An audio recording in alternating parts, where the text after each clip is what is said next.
प्राथमिक स्कूल शिक्षकों को 4200 ग्रेड आधार रे दरमा एवं 2001 रु कार्य करुथिबा प्राथमिक शिक्षकों को 6टी नेशनल इंक्रीमेंट प्रदान दाबी रे हजार हजार प्राथमिक शिक्षक भुवनेश्वर गांधी मार्ग रे बसिछन्ते।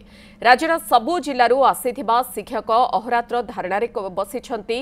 दाबी पूरण न हेबा जाय स्कूल जीवु नाही बोली कड़ा चेतावनी दैछन्ते। राजरास्ता रे सारा राति शीत काकर रे पाल तळे सोइछन्ते आंदोलनकारी शिक्षक।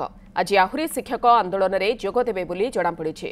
अन्यपटे स्कूल रे पाठपढ़ा रे जेभली समस्या न उपजे सेथिलागि चिंता रे विद्यालय एवं गणशिक्षा विभाग केवल एतिकी नुहे शिक्षकों आंदोलन को नहीं विधानसभा मध्य उभय विरोधी दल सरकार को घेरिछन्ते। अतीत अनेक थर सब कमिटी हाईपावर कमिटी एपरिकी मुख्य शासन सचिवों अध्यक्षतार कमिटी गठन करी आमको राजरास्ता फेरई आम सरकार कथा को सम्मान जन भुवनेश्वर फेरी जाइलु। ये आमर 23 मसीहा कथा आम कहूँ से समय आमर जी 17 मसीह भी करूँ से भी कैबिनेट सब कमिटी गठन होता।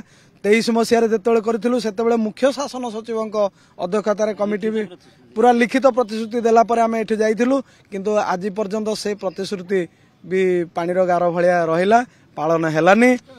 सरकार आमर दाबी को सहृदयता सहित विचार करूना से आम दाबी पूरण हो पारने। सरकार जेते दिन पर्यंत आम दाबी को पूरण न करेंगे आम ये पाल तले एमती उड़े शोथु राति दिन आगे रैली करूँ दिन आगे धारणा दौथु एमती चली। सरकार पर सरकार परिवर्तन होची किंतु दाबी कौन से परिवर्तन हो ना।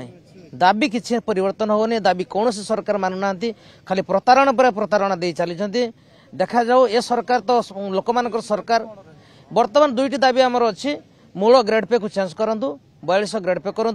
द्वितीय दाबी हूँ आमर नेशनल इनकम 6टी नेशनल इनकम इंक्रीमेंट दे आमको पूर्ण वेतन दिंतु। ये हूँ आम दुईटी।